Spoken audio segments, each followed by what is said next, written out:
guys? It's K-Dub here with another episode of CryptoZombie. Welcome back to the channel. Hope you're having an awesome day today. Bitcoin tried to have its breakout yesterday. We got above $10,000. We got rejected yet again, and Bitcoin is currently trying to push downwards to the mid to low $9,000 region. So we do need to talk about this because at the same time, we also have stocks sort of falling a little bit as well. Will they find support? Is this rally over both for Bitcoin and for stocks? Well, I do want to talk about all that today because actually, while we're seeing Bitcoin and some of the top altcoins down, you can see that we do have some altcoins absolutely skyrocketing. For example, you could see we have Digibyte 17%, Ren 17%, VeChain 23%, Keep Network 28%, Arweave 30%, we have Horizon 31%, and LivePeer 71%. So we have Bitcoin and top altcoins falling while these are rallying. We need to talk about what is causing the rally, what is happening, and I also need to discuss the fact that we currently have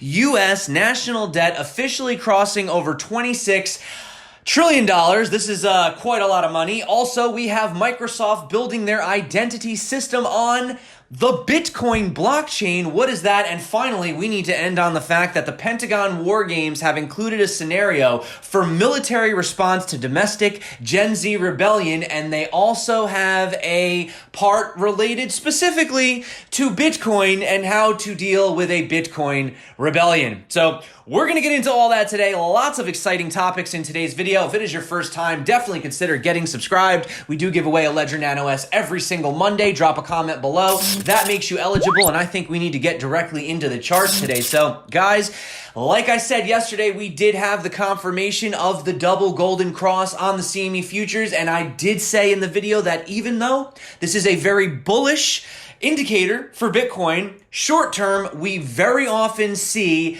smart, savvy traders counter trading the golden cross. So that could sort of be what's going on today. We do seem to have that Bitcoin dump exactly on the day we're having the golden cross. So I just wanted to point that out. You can see right here that Bitcoin did fall from this level that was previously supporting us. It was the previous resistance turn support. Now we're basically looking to find support on the level that was basically providing the Bitcoin bottom right here when we fell on the bottom of the Bart Simpson pattern right here when we had our bear trap, and currently today we are sitting on that level as well. So will that hold for Bitcoin? Well, I'm sure you guys will know sooner than later if you're watching this video, depending on what time. You can see we are currently finally having the breakout of this triangle after waiting for quite some time. Now, obviously, a support that we would look at if Bitcoin continues to break to the downside short term would be around $9,100, with the next support being all the way down at about $7,900.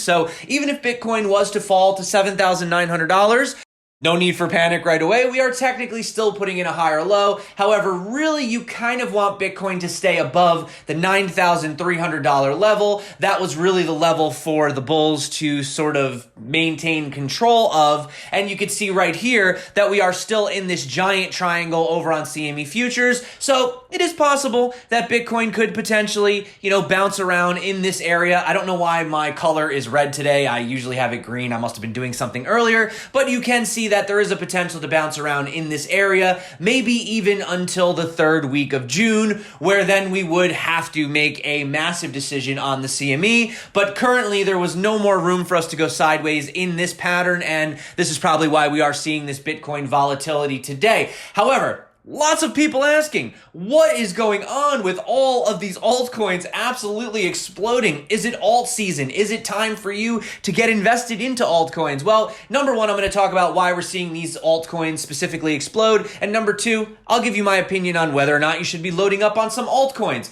Nothing on this channel financial advice, but to answer the first question, well, Coinbase has basically revealed that they're looking to list some of these new assets. So they basically have 18 new cryptos that they're looking to potentially list, and they include things like Aragon, Arweave, Keep, Horizon, Ren, Render Networks, Siacoin, Synthetics, VeChain, etc. And obviously that is why we are seeing these pumps. Lots of people are speculating on the news, and yeah. Now, one thing I will say is that Coinbase used to put out these announcements, let's say, like a few months back, didn't really have any sort of effect on the markets. Now we are seeing an effect on the market. So this is showing that traders are getting interested. They are looking for altcoins. Now, having a look right here, one chart I do like to look at based on whether or not altcoins are a good investment at this point is the Bitcoin dominance. Now, you can see Bitcoin dominance is currently sitting at around 66%. However, it is on an uptrend, and we have bottomed out on the support of this trend. Whereas you could see right up here, basically where we were hitting that resistance, that was probably the best time to start scaling into altcoins. Now, I'm not saying that there aren't some altcoins that are going to be performing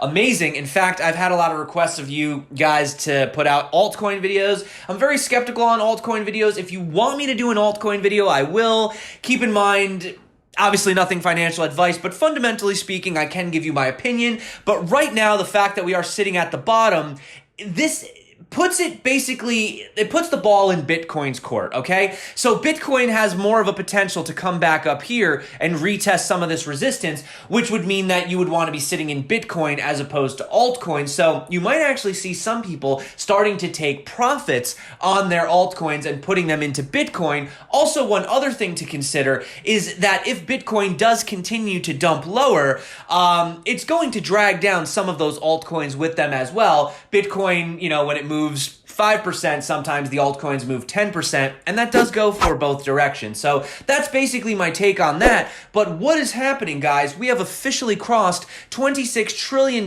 in national debt. It seems like this will never end. If you want to actually put this in a way for us Bitcoiners to understand, basically this amount of debt is the equivalent of 2.65 billion Bitcoin, okay? Which is more than 21 times the amount of Bitcoin that will ever be circulated, which is absolutely incredible. Also, the U.S. M2 money supply now stands at a record 18.1 trillion, while the Fed's balance sheet has topped at 7 trillion. And just to kind of put that into perspective on a chart, what this looks like, you can see right here the national debt as a portion of U.S. economy, and then on the side they have the national debt GDP. We're basically pushing on 120%, which we haven't seen these levels since basically the 1940s when we were at the peak of World War II. So I think this kind of puts into perspective sort of how rough this environment is right now, but yet the stocks are pumping, right? Nothing makes sense, guys. Nothing makes sense. But one thing I do want to point out is that for everyone saying the institutions are not interested, they are interested. About 1/3 of them are hedging into Bitcoin currently. And you can see crypto hedge fund 3 Arrows Capital, for example, has actually become the first investor to hold more than 5% of the Grayscale Bitcoin Trust. In fact, they hold around 6.26%, I believe, if I remember that number correct. So that just goes to show you that. Also, before we get to the crazy news of the day, Microsoft, right, has announced the launch of its open-sourced decentralized ID network dubbed ION. So this is basically, you can use this for driver's license, university diplomas. It could be used for anything online. Alternatively, they say that you could use them to log into websites and apps, etc. Also, the decentralized ID's nature ensures that people will have full control over their data. And yes, this is being built as a layer on top of the Bitcoin blockchain, okay? Scrolling down here, you can see the network basically doesn't rely on any special utility tokens, no trusted validator nodes, or additional consensus mechanisms, since Bitcoin's linear blockchain technology is the only consensus that ION requires. So you do have to wonder what this does mean for some of these other decentralized ID protocols. For example, you might be familiar with Civic, or even things like what Icon is doing if we actually start putting all of this information on top of the Bitcoin blockchain. That definitely is some food for thought. Also, just to mention real quick, peer-to-peer Bitcoin trading activity in the United States has actually surged to an all-time high. Over the past 7 days, they've had nearly $29 million worth of Bitcoin that has exchanged hands. $24 million worth were done on Paxful, alongside $4.6 million traded on local Bitcoins, which means basically they're doing this peer-to-peer, essentially without an intermediary, although you could technically say they are using these websites as, resources, but this does bring me to the big story of the day, and that is the fact that the Pentagon does have these war games, which is looking for essentially what would happen if Generation Z rebels, and at the central focus point of it, we do have a lot of emphasis on Bitcoin. So basically it says it's been revealed that the U.S. Department of Defense has war game scenarios involving a rebellion that uses Bitcoin to undermine and evade the establishment. So in this Pentagon war game, young people born between the mid-1990s and early 2010s use cyber attacks to steal money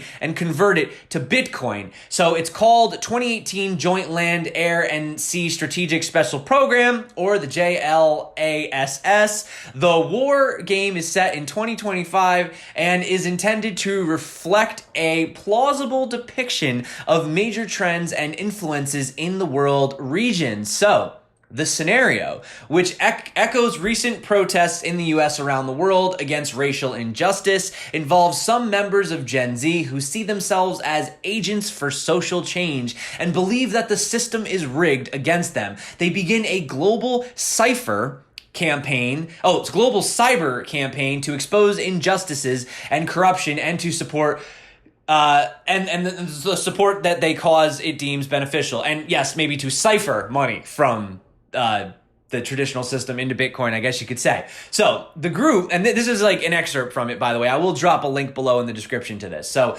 the group is called Rebellion and encourages cyber attacks against organizations that support the establishment, funneling stolen cash into Bitcoin to make small, below the threshold donations to worthy recipients and Rebellion members. The program was conducted by students and faculty from the U.S. Military's War Colleges, which is the training ground for prospective generals and admirals. So I'll drop this below. You guys let me know, but it officially looks like they are preparing for a rebellion with Bitcoin at the center. So yeah, I'll drop the original article here from The Intercept if you guys want. The one that I was reading from was from Forbes. It was a nice sort of condensed version of the article. But yeah, let me know what you guys think about that. So it looks like there is no longer a conspiracy about this. They are preparing for a potential Bitcoin rebellion should we choose to go down that route. And if you actually did check out my video from yesterday, there was a Black Lives protester, the character, who actually said that 3 of the things that could aid in that situation were both voting, volunteering, and actually Bitcoin was number 1. So check out yesterday's video if you haven't. Also, what's going on with this Ethereum transaction? So it looks like somebody sent 350 Ether worth about $84,000, but they paid $2.5 million in fees? What is going on here? Is that some kind of money laundering or something? Like, oh, I didn't realize. I mean, I paid it in fees. Like, what's going on here, guys? What's going on? So, not too sure about that. If you have any info, let me know. And finally, it appears that somebody stole a Bitcoin ATM and is trying to get the coins out. Not sure if this is a joke or not. Maybe they don't realize that Bitcoin is digital. However, in this robber's defense, if this is the case, people do put dollar bills sometimes in these, right? Or are they just all digital? I'm not sure. Never actually used one, to be totally honest with you. But that is it for me today, guys. Thank you so much for coming back to the channel. We will have to keep our eye on this Bitcoin chart. Bitcoin is trying to push lower. Could just be time for a healthy retracement. I'll take it. I'm always happy to load up on some Bitcoin before breaking 10K, because we all know that once Bitcoin does get going, it's probably not going to stop. That's it for me today, guys. Thank you so much for coming back to the channel. You guys rock. Lots of things of interest in today's video. Drop your comments below. Make sure you use the new timestamps. Probably should have said that in the beginning. If you're interested in the free Telegram group, I do have a link above right here. Also below, if you want to win a ledger, drop a comment. And that is it for me today, guys. Thank you so much. You guys rock. My name's K-Dub. This is CryptoZombie. Until next time, stay crypto. Be safe out there, guys, all right? That's it. I'm out.